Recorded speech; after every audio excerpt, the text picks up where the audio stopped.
So you want to move abroad, you're ready to move abroad, but you're worried about the cost and you're not exactly sure how much money do you need to save, how much money is it going to take, and how much money you're going to need to live abroad. In this video, I'm going to give you the magic numbers to know how much you need to move abroad and how much you will need to live abroad.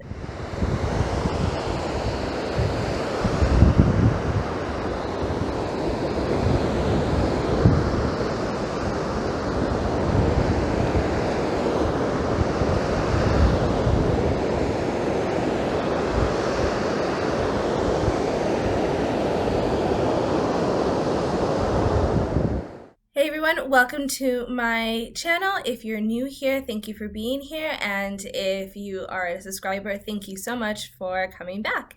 And my name is Kirsten and I am a life coach and I am an expat. I've been an expat for how many years now? 3 years? 3 years, almost 4 years actually.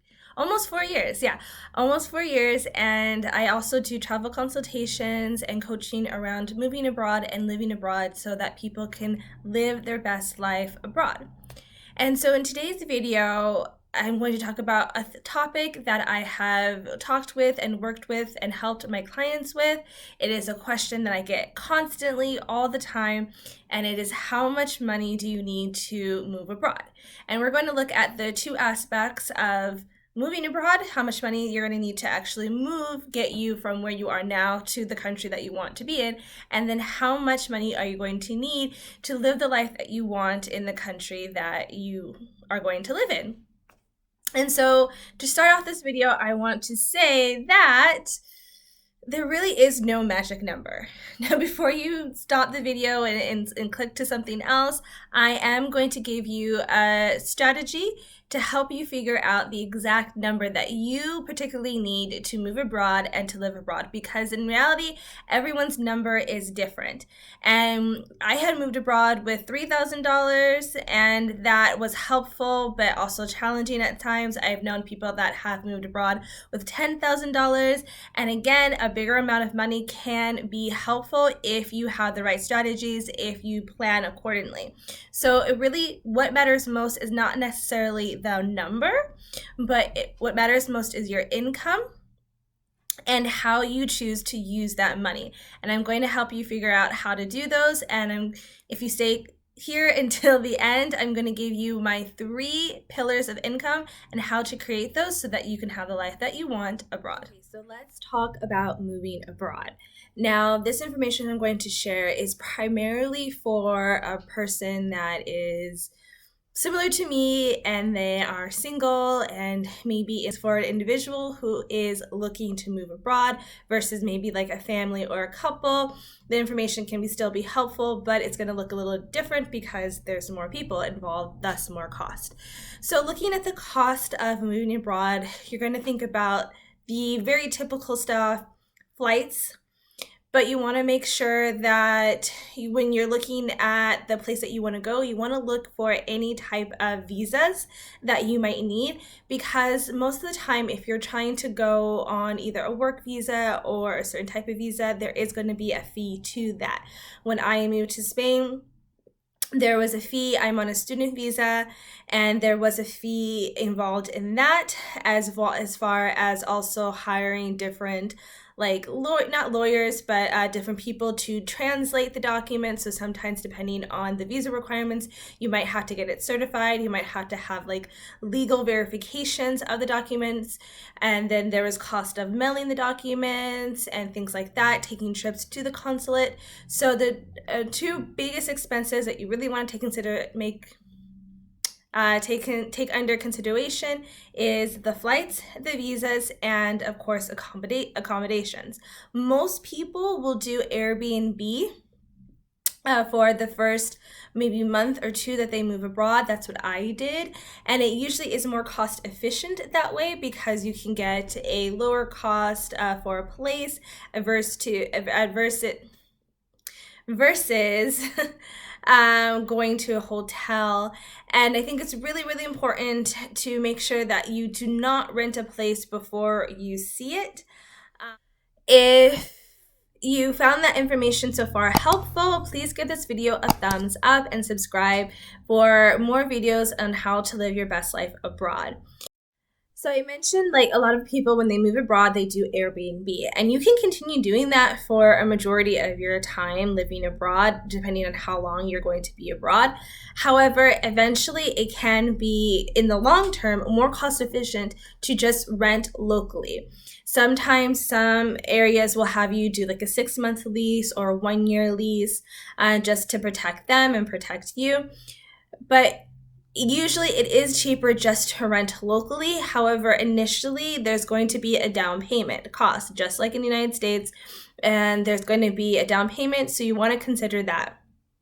You want to consider the place that you're moving into. Do you want to move into a place that is already furnished, or do you want to move into a place that isn't furnished? And so if the place is unfurnished, then of course you're going to want to take in consideration the cost of buying furniture and buying things that you might need. Not every apartment's going to, even if it's furnished, it's not going to have everything that you might want or need. So if you didn't take it with you, you're going to want to consider the cost of maybe buying extra things that might help you to make your home feel better. Maybe it's a coffee maker, maybe it's a blender, things like that. So you want to take into consideration the cost of household items. Now I'm going to get into the cost of living abroad. With the cost of moving abroad, just want to recap that you want to consider the cost of flights. You want to consider the cost of transportation. You want to consider the cost of moving and living into a new place. And you want to consider the cost of getting by in a new country when you don't really know where everything is at, when maybe you have to take a taxi to places, when you later find out that you can walk to those places, the transportation and things like that. If you kind of feel overwhelmed by all of this and you're like, oh my goodness, this is so much planning, don't worry, I'm here to support you. You can click the link in my description to book a travel consultation, and we can go over all these little details if it feels a little bit overwhelming to do by yourself. Okay, now let's talk about the cost of living. So I always tell my clients, what is your cost of living right now? Think about that.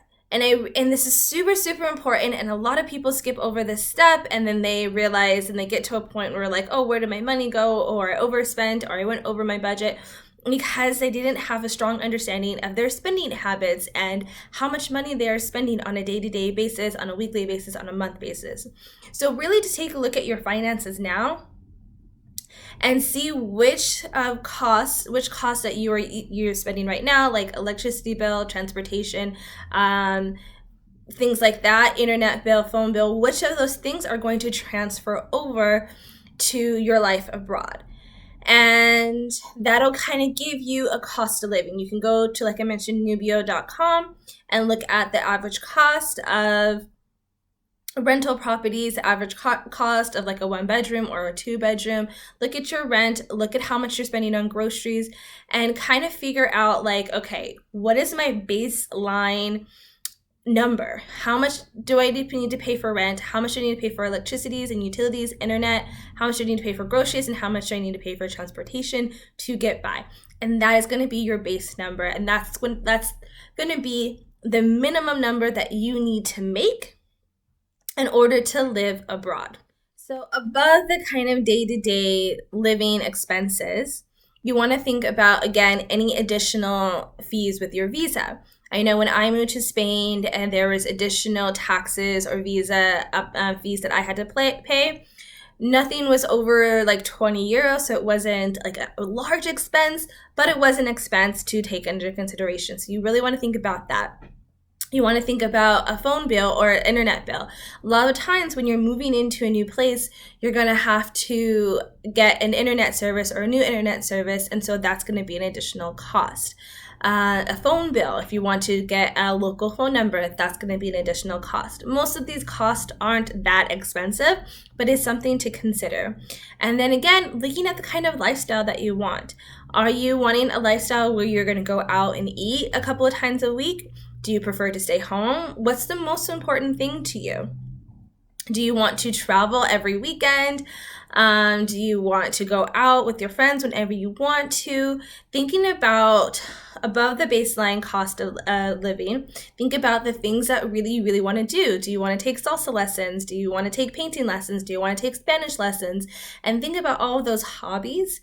And to me, one of the pillars of income that I look at those expenses as a side hustle. Then you're going to want to start thinking of a side hustle. So side hustle is going to help you to pay for all those extra things that you want to do.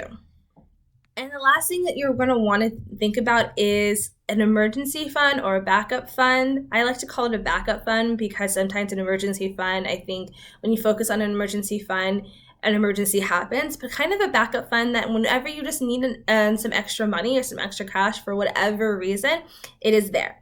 And a great way to start building that backup fund is through passive income. So having some type of passive income, whether it's an ebook, whether it's in a course, whether as a digital product, so that whatever money that you make with that, you can just put it into your backup fund and you don't even have to worry about it. It's something that you don't have to think about. It's something that you don't have the budget for. It can just funnel its way into your backup fund. And so I think if you look at your life abroad in that situation of like, what is my main job that's going to cover my cost of living, my basic cost of living? What side hustle can I do to make sure that I enjoy the life that I have, that make sure I can have hobbies, that I can go out and meet people and travel to different places?